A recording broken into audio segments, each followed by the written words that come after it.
Good morning students, कैसे हो आप लोग। ओके, सो आज का हमारा हम चैप्टर नंबर 2 कंटिन्यू कर रहे हैं। अच्छा, first of all school of achiever के यूट्यूब चैनल पे आप सबका स्वागत है।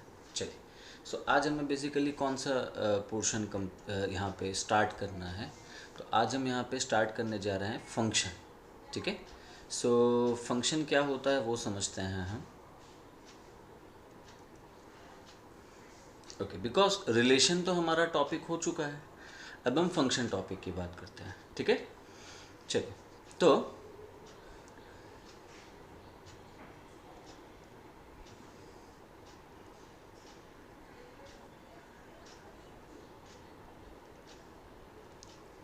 फंक्शन में आपको सबसे पहले तो इसकी डेफिनेशन समझनी होगी, क्योंकि डेफिनेशन समझोगे तो मैं आपको रिलेशन और फंक्शन के बीच में क्या रिलेशन है that I can explain you, right. So first of all हम इसकी डेफिनेशन समझने की कोशिश करते हैं। So any relation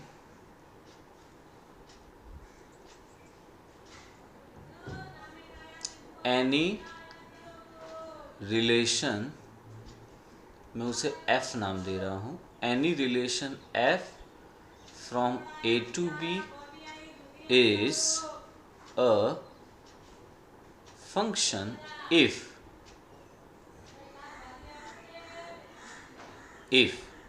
there are two conditions. First, every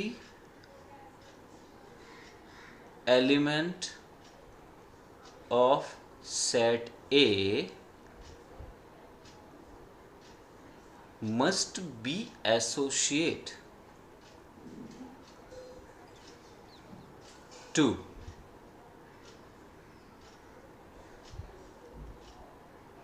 element of set B। ठीक है, सेट ए का हर एक एलिमेंट सेट बी के एलिमेंट्स के साथ एसोसिएट होना चाहिए। And the second condition is कि जो एसोसिएशन की हम बात कर रहे हैं, सो दैट एसोसिएशन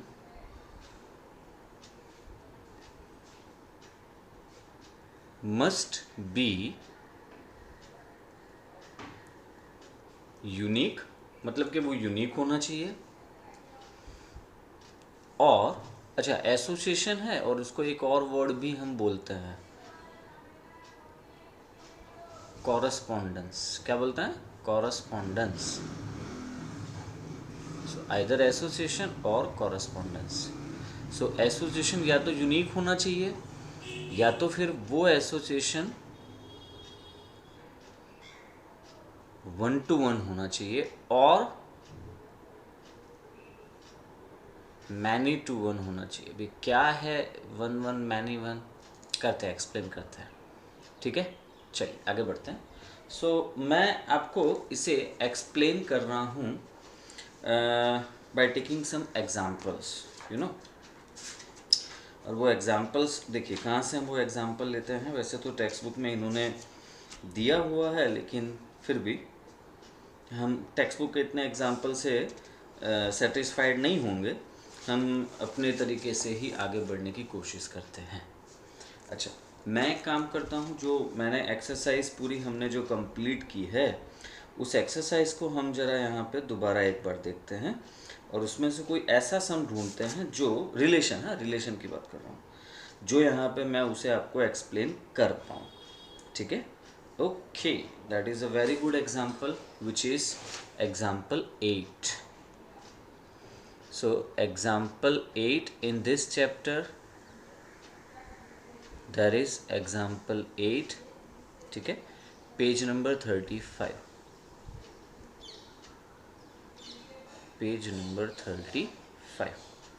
अच्छा, यहाँ पे क्या है कि इन्होंने जो रिलेशन है वो एरो डायग्राम मेथड में दिया हुआ है और आपको उसको सेट बिल्डर फॉर्म और रोस्टर फॉर्म में बताना है, फिर उसमें डोमेन एंड रेंज भी बताना है।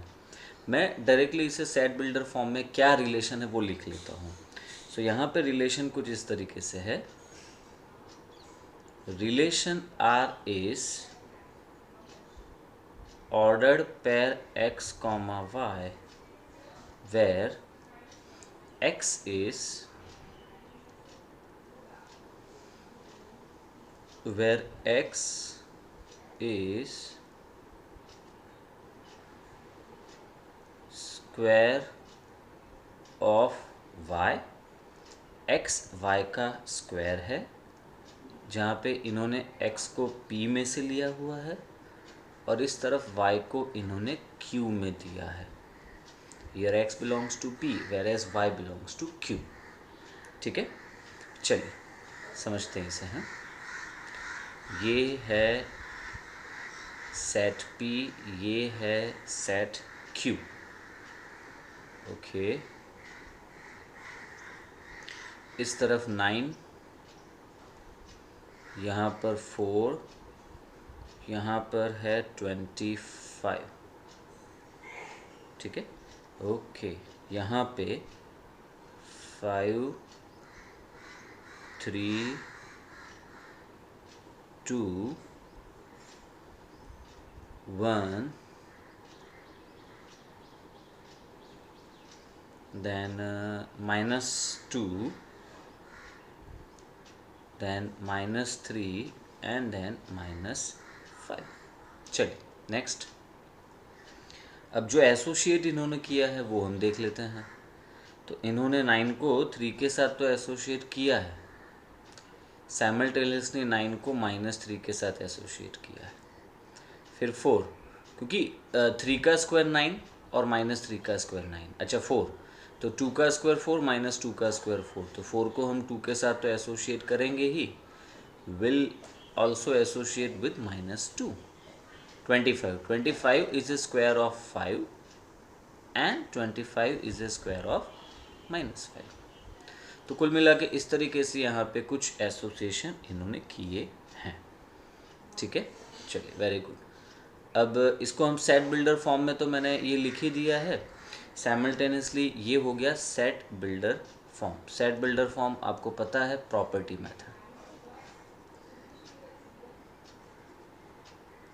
साइमल्टेनियसली हम इसको रिलेशन रोस्टर फॉर्म में लिख लेते हैं। सो ये जो रिलेशन आर है ये है 9 is associated with 3, same as 9 is also associated with -3। Then 4 is associated with 2 and 4 is also associated with -2। Same as 25 is going to associate with 5 and 25 is also going to associate with -5। ये ऐसे मिल गया हमें। ठीक है, और इस relation का domain, we are talking about relation only, okay. So इस रिलेशन का डोमेन 9 4 25 और इस रिलेशन के लिए रेंज -5 -3 -2 then 2 then 3 then 5। ठीक है दोस्तों, चलिए इतना कुछ मैंने यहाँ पे आपको एक्सप्लेन कर दिया।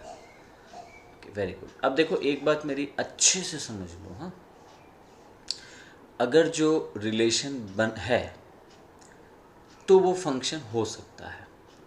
सो एक सबसे इम्पॉर्टेंट बात यहाँ पे आपको ये याद रखनी है कि every function is a relation, मतलब कोई भी फंक्शन रिलेशन तो होगा। So every function is a relation, but every relation may not be a function। क्या बात आपको मेरी समझ में आ रही है? हर एक रिलेशन फंक्शन, हर एक फंक्शन रिलेशन तो होता है, बट हर एक रिलेशन जो है ना वो फंक्शन नहीं हो सकता। तो बस वहीं पे तो ये दो कंडीशंस हमें देखनी है ना, वहीं पे हमें ये दो कंडीशंस देखनी है। अच्छा, अब ये जो दो कंडीशंस हैं, इन दो कंडीशंस के बारे में हम यहाँ पे अब समझते हैं। अच्छा, उसके पहले ये जो मैंने रिलेशन यहाँ पे आपको दिया था, जो क्वेश्चन में मैंने आपको रिलेशन दिया हुआ है, ये रिलेशन हो गया x कॉमा वाई। सी क्या कहा है मैंने, कौन किसका स्क्वायर है, x is a square of y, right. So we can say like this, x is a square of y, कुछ इस तरीके से इसे हम बोल सकते हैं, है ना। ठीक है, x is a square of y। अब इस रिलेशन को अगर जो फंक्शन में कन्वर्ट करना है तो हमें दो कंडीशंस हमें यहाँ पे समझने पड़ेंगे। तो वो दो कंडीशन ये है कि every element of set A must be associated to element of set B. So you know what, ये कंडीशन हमारे इस केस में फुलफिल हो रहा है। कैसे, क्योंकि यहाँ पर सेट पी, ये रिलेशन आर, आप जब इसे एरो डायग्राम से लिखते हो तो आपको ये समझ में आ रहा है ना कि यहाँ पे कौन किससे एसोसिएट हो रहा है डियर स्टूडेंट्स। तो यहाँ पे पी क्यू से एसोसिएट हो रहा है। Set P is going to associate with set Q, है ना। Okay, set P is going to associate with set Q. So first जो कंडीशन है वो ये है कि every element of set P, चलो मैं इस केस में P, है ना, यहाँ पे पर्टिकुलर मैं P ले रहा हूँ। So every element of P must be associated to element of Q। तो ये बात यहाँ पे फुलफिल हो रही है। चलो, ये बात यहाँ पे फुलफिल हो रही है। इस तरफ के सारे एलिमेंट इस तरफ के इस एलिमेंट के साथ एसोसिएट हो रहे हैं। अच्छा, एक बात आपने और नोटिस की कि मैंने यहाँ पे लिखा कि every element of set A must be associated to element of set B. मैंने सेट बी के लिए एवरी एलिमेंट वर्ड यूज नहीं किया है, ये मैंने जानबूझ के नहीं किया है। इट मीन्स कि अगर जो इस तरफ से कोई एलिमेंट छूट जाता है तो वो चलेगा, इस तरफ से अगर जो कोई एलिमेंट छूट जाएगा तो वो चलेगा। एक ही सेकंड ना, ये थोड़ा सा, बस कोई बात नहीं, हो गया। इस तरफ से कोई एलिमेंट अगर जो छूट जाता है, जैसे कि यहाँ पे 1 है, वो यहाँ पे इस तरफ किसी के भी साथ एसोसिएट नहीं हो रहा है, ओके चलेगा। लेकिन यहाँ पे कोई एलिमेंट अगर जो छूट जाता, नहीं चलता, ठीक है। तो वो रिलेशन फंक्शन नहीं कहलाता, that is not a function. तो फर्स्ट कंडीशन है वो क्लियर है कि यहाँ जहाँ पे मैं ये इसके सारे एलिमेंट एसोसिएट होने चाहिए, इस तरफ के सारे एलिमेंट एसोसिएट होने चाहिए, ये कंडीशन हमारे दिमाग में क्लियर होनी चाहिए। And the second point is कि ये एसोसिएशन यूनिक होना चाहिए। 1-1 और मैनी वन, अभी 1-1 और मैनी वन क्या है वो मैं आपको एक्सप्लेन करता हूँ अभी later on. But when I say unique, what does it mean. Unique का मतलब होता है एक एलिमेंट उस तरफ एक एलिमेंट से एसोसिएट हो। यहाँ ऐसा नहीं हो रहा है, यहाँ क्या हो रहा है, एक एलिमेंट दो एलिमेंट से एसोसिएट हो रहा है। जैसे ये 9 है, 9 तो 3 के साथ भी एसोसिएट हो रहा है, 9 - 3 के साथ भी एसोसिएट हो रहा है ना, ये गलत है। क्योंकि एक एलिमेंट दो एलिमेंट से एसोसिएट होंगे तो ये यहाँ पर एक्सेप्टेबल नहीं है, ठीक है। आपको मेरी बात समझ में आ रही है मैं क्या कहना चाह रहा हूँ। ये एक एलिमेंट इस तरफ दो एलिमेंट से एसोसिएट होंगे, then it is not a function. So that's why इस क्वेश्चन में, पर्टिकुलर इस क्वेश्चन में क्या प्रॉब्लम हुआ, तो पर्टिकुलर इस क्वेश्चन में ये प्रॉब्लम हो रहा है कि first condition is satisfied but the second condition, है ना, second condition is not going to satisfied. तो इसलिए ये रिलेशन फंक्शन नहीं है। तो ये बात आपको मेरी समझ में आ गई, ठीक है।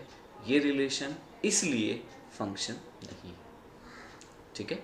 चलिए अब मैं इसमें कुछ और आपको समझाने की कोशिश करता हूँ, डोंट वरी। बट उसके पहले हम ज़रा एक बार टेक्सचुअल डेफिनेशन भी देख लेते हैं, ठीक है। टेक्सचुअल डेफिनेशन क्या है वो देखते हैं। अच्छा, जब मैं रिलेशन की बात करता हूँ तो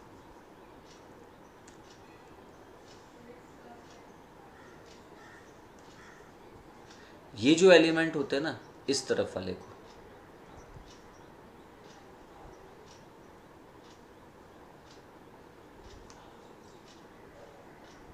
इस तरफ वाले को, चलो कोई बात नहीं, इसको हम कहते हैं, इस पर्टिकुलर इन एलिमेंट्स को हम कहेंगे इमेज, सॉरी प्री इमेज। क्या कहोगे इन्हें आप? Pre image. ठीक है। और इन एलिमेंट्स को आप कहोगे इमेज। क्या कहोगे? इमेज। तो ये प्री इमेज है, ये इमेज है। Do you understand this? ठीक है, समझ में आ रहा है आप लोग को मैं क्या कह रहा हूँ? ये प्री इमेज है और ये इमेज है। ठीक है। सो प्री इमेज और इमेज के बारे में थोड़ी सी अंडरस्टैंडिंग हमारी होगी। इनको हम प्री इमेज कहेंगे, और जहाँ ये रिलेशन के एलिमेंट्स, कुल मिला के जो रेंज है ना, रेंज, वो इमेज हो गया, और जो डोमेन के एलिमेंट्स हैं वो हमारे लिए प्री इमेज हो गए। ठीक है, ओके। चलिए एक और मैं आपको एग्जांपल समझाने की कोशिश करूँगा, और उसके पहले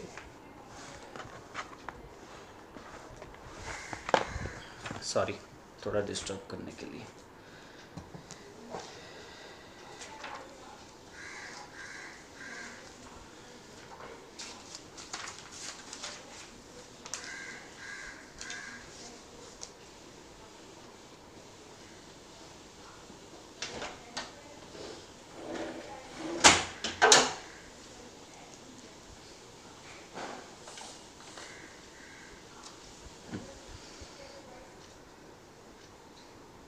मैं आपको दो डेफिनेशन और बताने जा रहा हूँ, मतलब दो अलग तरीके से, कि भाई एक तरीका तो ये हो गया समझने का, और दूसरा भी एक तरीका है ना।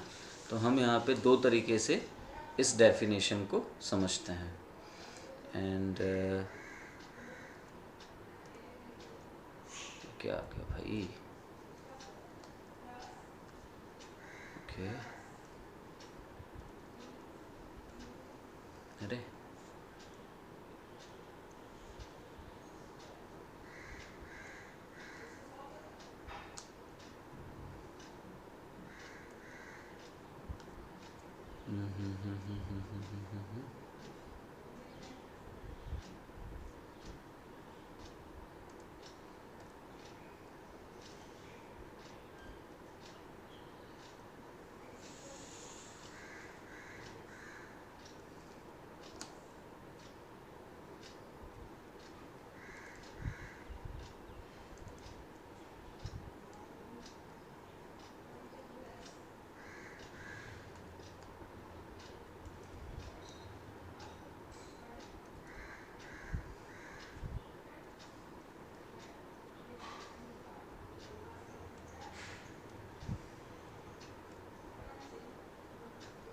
ओके, चलो ये तो गया, कोई बात नहीं। बॉक्स बनाने की कोशिश कर रहा था लेकिन बॉक्स नहीं बन पाएगा, पहले से मैंने, हाँ।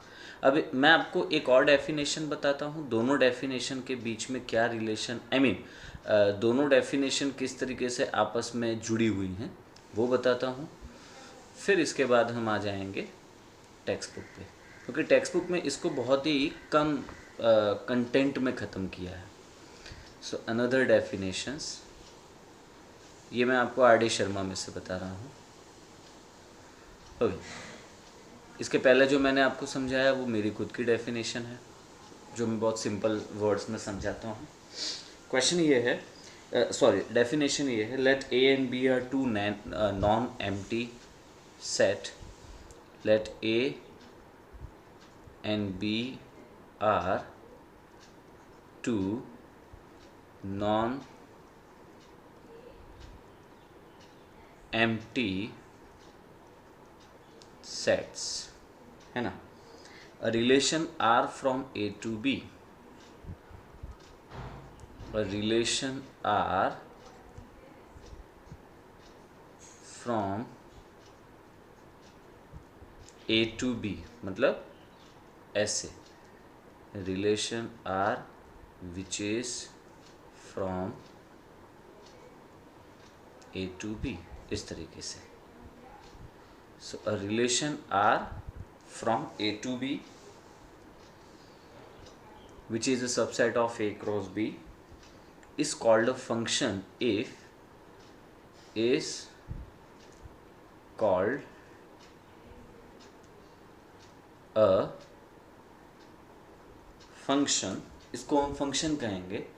और अ मैपिंग, और एक वर्ड है और अ मैपिंग और अ मैप। सी इसमें दिया हुआ है बहुत ही ये अलग है लेकिन फिर भी फंक्शन जो है ना, फंक्शन को आप मैपिंग बोलते हो बहुत ही रेयर केस में, या मैप, ठीक है। So this is called a function which is mapping और map, right. From A to B, from A to B, if from A to B, if. तो कंडीशंस तो यहाँ पे भी वही है लेकिन कहने का मतलब अलग है, ढंग अलग है। तो कंडीशन ये है, for each A, for each A belongs to capital A, there exist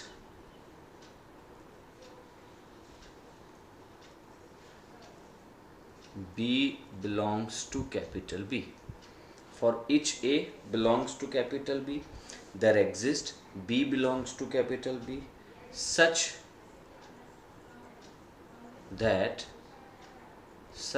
that A comma B belongs to F, कि जो A comma B है वो F में होना चाहिए। I explain, don't worry. And the second condition is कि second condition मुझे नहीं लगती कि वो आपको समझाने जैसी है, जाने दो, मैं इसको कुछ और ढंग से समझा दे रहा हूँ।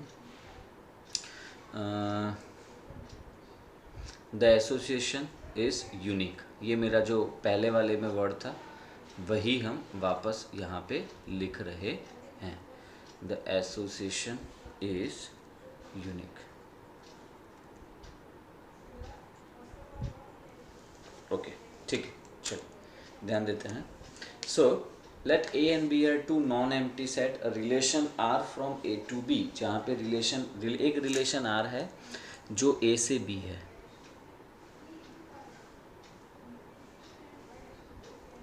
ठीक है, is called a function from A to B if first case for each A belongs to capital A, there exists B belongs to capital B such that A comma B belongs to F, such that A comma B belongs to F। मतलब ये पता है क्या कहना चाह रहा है कि इस तरफ के सारे एलिमेंट, इस तरफ का कोई भी एक एलिमेंट उठा लो, उसको एसोसिएट करने के लिए यहाँ पे एक एलिमेंट तो होना चाहिए, एक ही एलिमेंट होना चाहिए। जैसे यहाँ पे मैंने 9 उठाया तो इसको एसोसिएट करने के लिए 3 और -3 दोनों आ गए, है ना, ये गलत है, ऐसा नहीं होना चाहिए था, ठीक है। इसीलिए यहाँ हम इसको फंक्शन एक्सप्लेन नहीं कर सकते। तो वही बात यहाँ पे हम कह रहे हैं कि हर एक एलिमेंट के साथ, सेट ए के हर एक एलिमेंट के साथ एक एलिमेंट तो वहाँ पर सेट बी में मिलना चाहिए, दैट्स इट। इससे ज़्यादा हम क्या कुछ बोल रहे हैं, है ना। एन एसोसिएशन इज यूनिक, ठीक है। तो ये हो गया रिलेशन के बारे में, सॉरी ये हो गया फंक्शन के बारे में। अब मैं इसको आपको एग्जाम्पल से समझाने की कोशिश करूँगा तो आई गेस कि वो मैं आपको बहुत अच्छे से समझा पाऊँगा, अदरवाइज थोड़ा मुश्किल होता है ना। देखो एक आप एग्जाम्पल ले लो, let there is a set A which is 1 2 3, there is set B which is 2 3 4, set A 1 2 3, set B 2 3 4, and there are some functions, you know, तो वो functions हैं,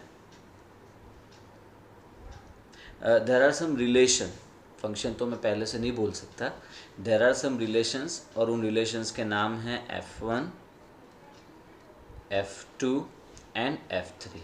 हमें ये कंफर्म करना है कि क्या ये रिलेशन फंक्शन हैं। So the relation F1 is ordered pair 1, 2, 2,3, 3,4, ये है रिलेशन F1।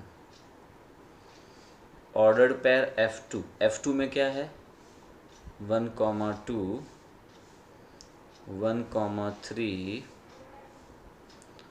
2,3, 3,4,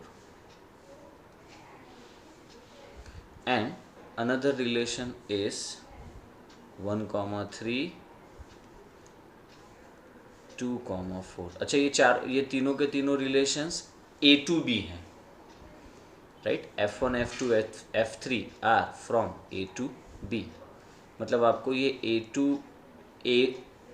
A से B डिफाइन करना है। सो A to B है। अब हमें ये कंफर्म करना है कि क्या ये रिलेशन फंक्शन है F1, F2, F3 आर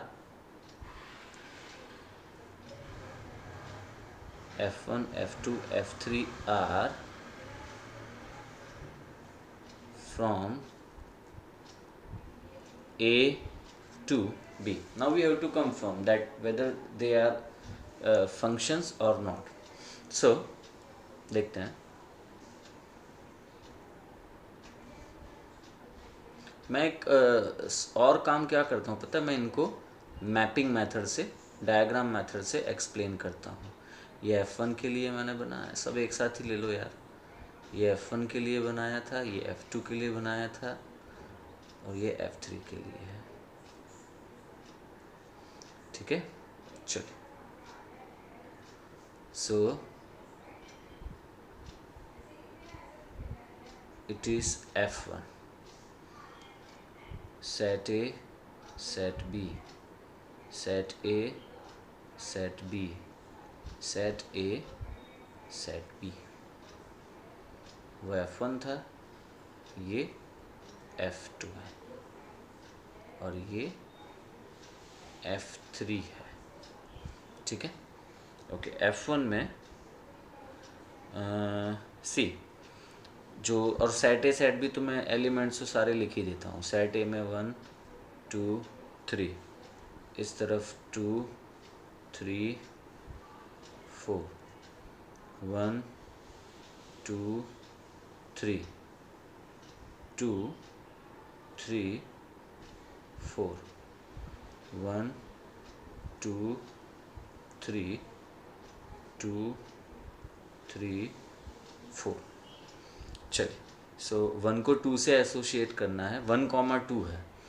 आपने अगर जो वो देखा हो तो 1,2 है। F1 में 1,2 है, देन 2,3 है, देन 3,4 है। मतलब 3 को 4 के साथ एसोशिएट करना है। अच्छा, F2 में 1,2 है,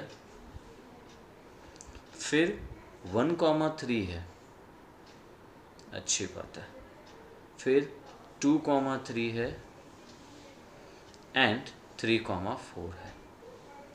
अच्छा, इस तरफ F3 में 1 को 3 के साथ एसोशिएट किया है हमने, एंड देन 2 को 4 के साथ एसोशिएट किया है।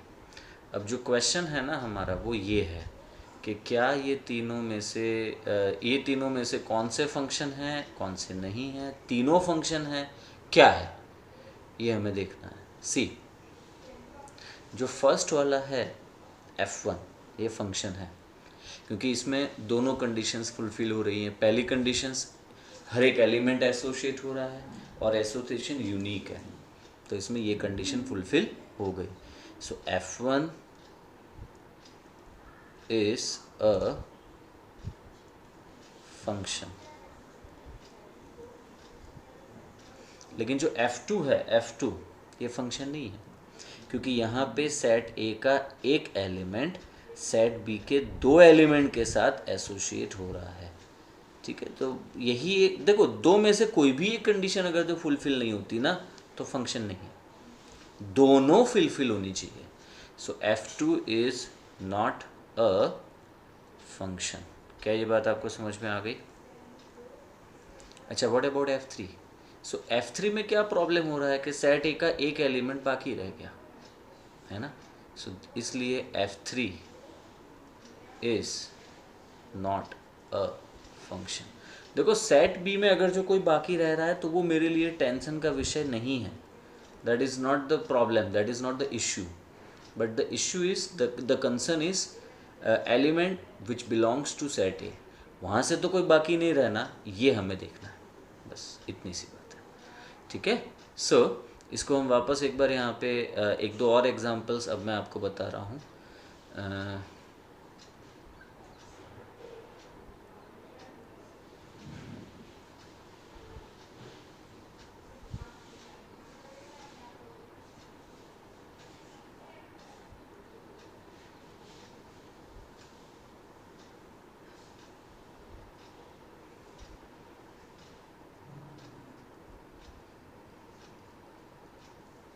F4 F5, ठीक है।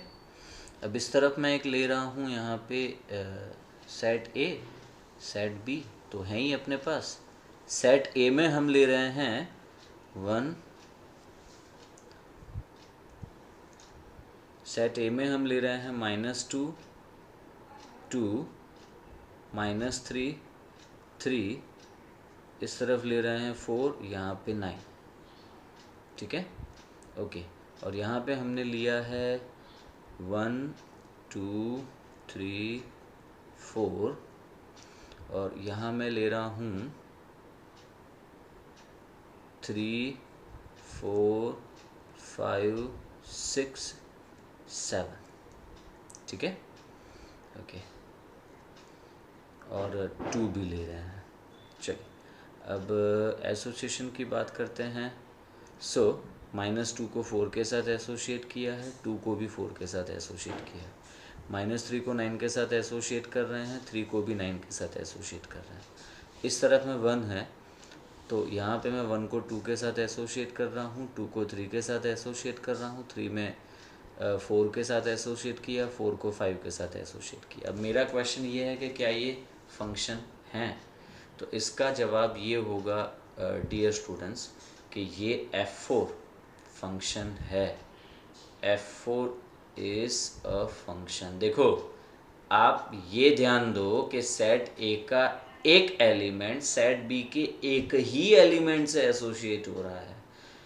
सेट ए के दो एलिमेंट सेट ए का एक एलिमेंट सेट बी के दो एलिमेंट से अगर जो एसोसिएट होता जस्ट लाइक दिस, तो ये फंक्शन नहीं होता। ये आप समझ रहे हो ना what I am saying? Set ए का एक एलिमेंट अगर जो दो एलिमेंट से एसोसिएट होगा, बी के दो एलिमेंट से एसोसिएट होगा, then it is not a function. यहाँ पे ये बात अलग है।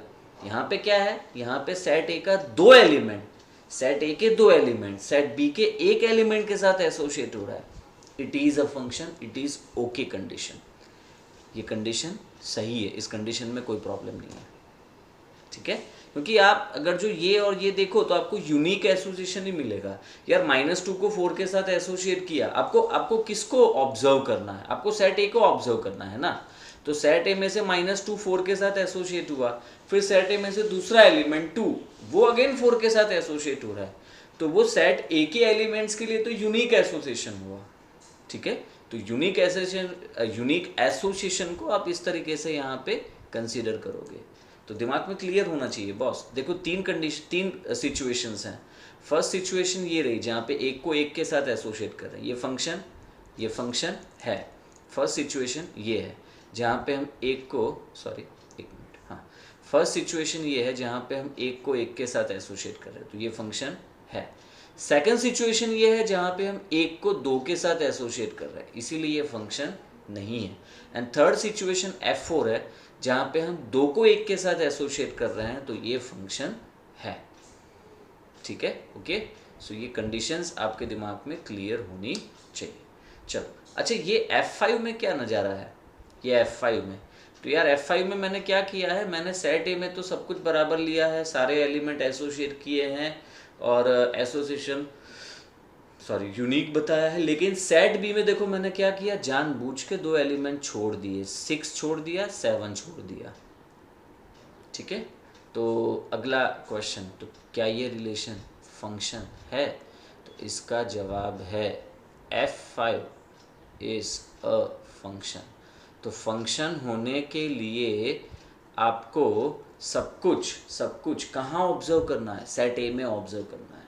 सेट ए में क्या क्या ऑब्जर्व करना है? पॉइंट नंबर 1 कि क्या सेट ए के सारे एलिमेंट एसोसिएट हो रहे हैं कि नहीं हो रहे हैं।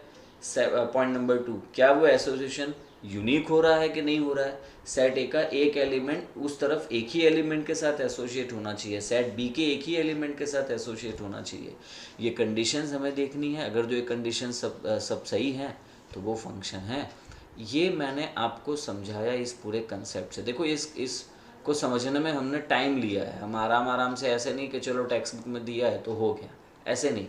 आपको समझना इसलिए पड़ेगा, टाइम इसलिए देना पड़ेगा क्योंकि ये बेसिक्स है, समझ में आ रहा है। रिलेशंस के बाद हम फंक्शन इसलिए स्टडी कर रहे हैं क्योंकि ये बेसिक है ना। अब देखो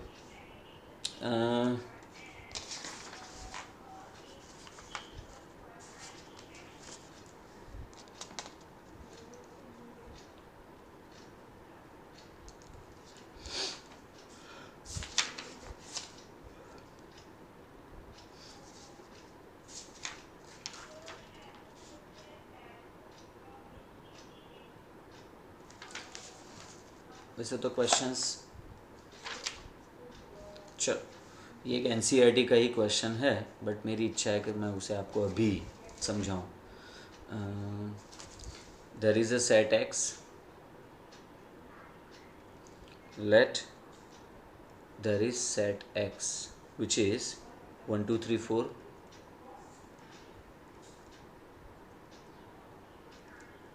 and set y which is 1 5 9 11 15 16 set X और सेट वाई। अब हमें ये बताना है कि इसमें से which of the following are functions from X to Y. Which of the following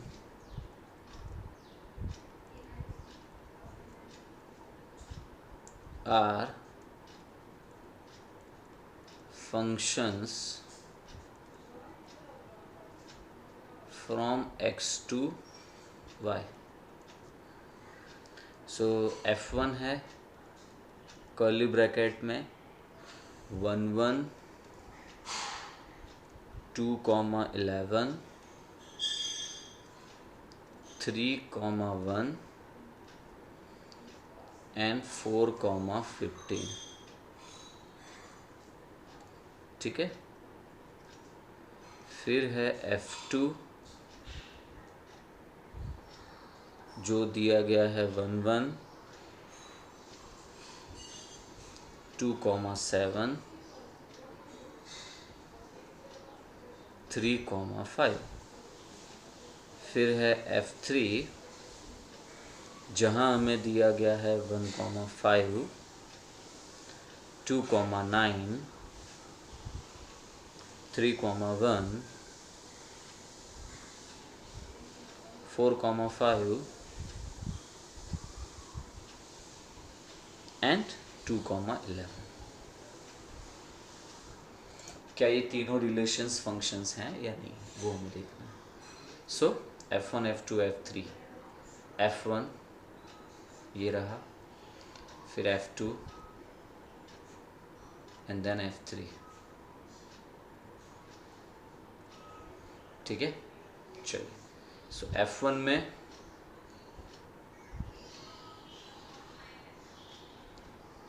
f2 में and f3।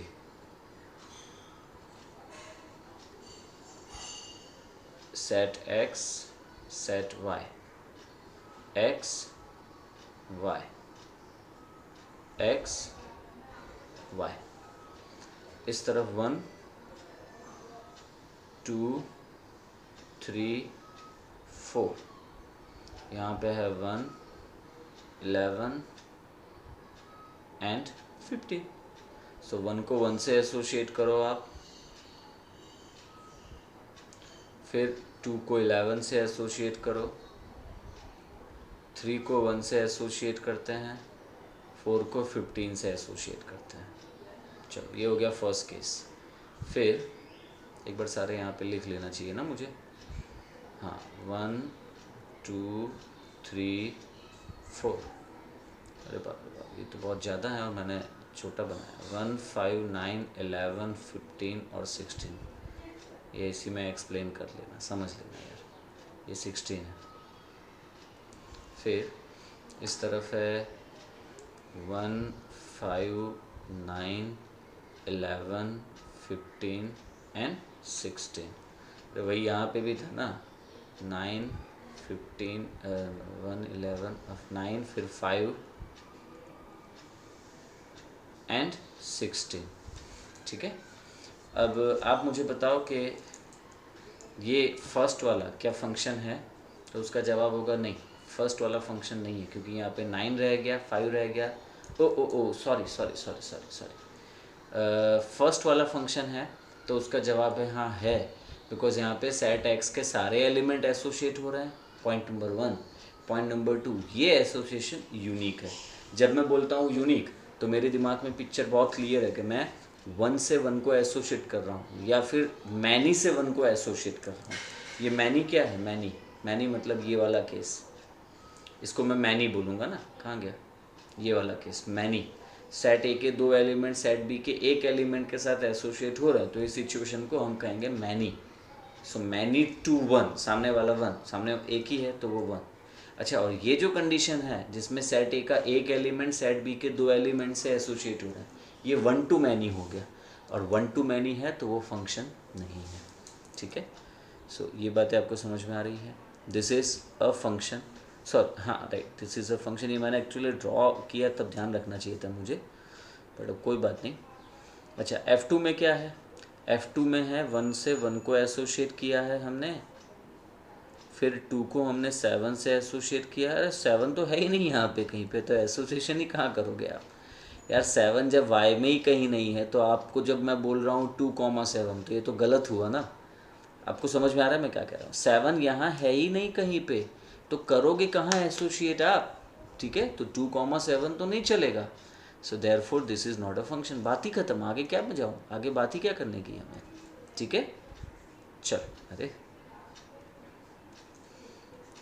What about this, तो सेट एक्स में मेरे पास है यहाँ पे 1, 2, 3, 4,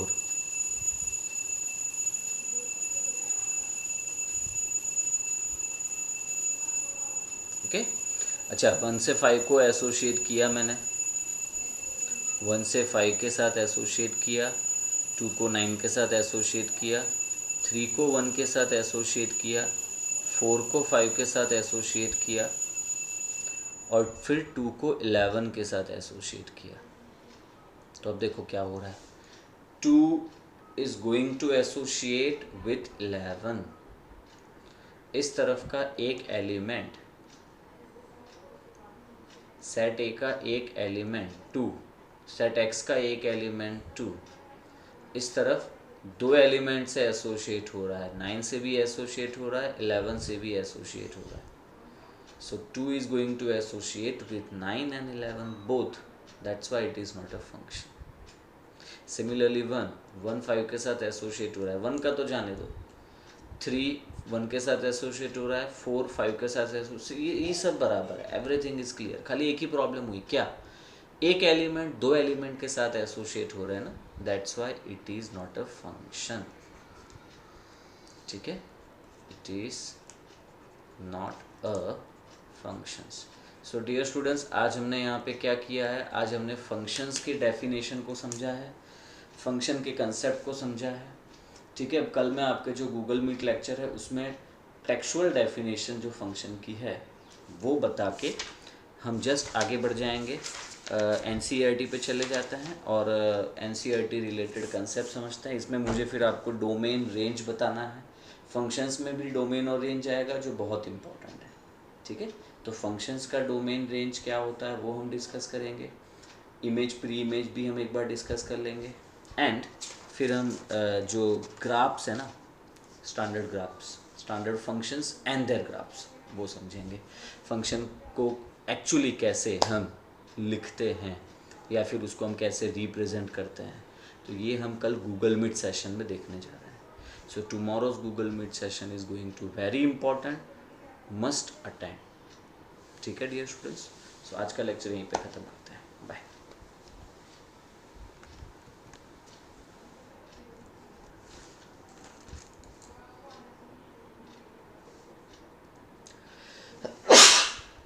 एक्सक्यूज़ मी।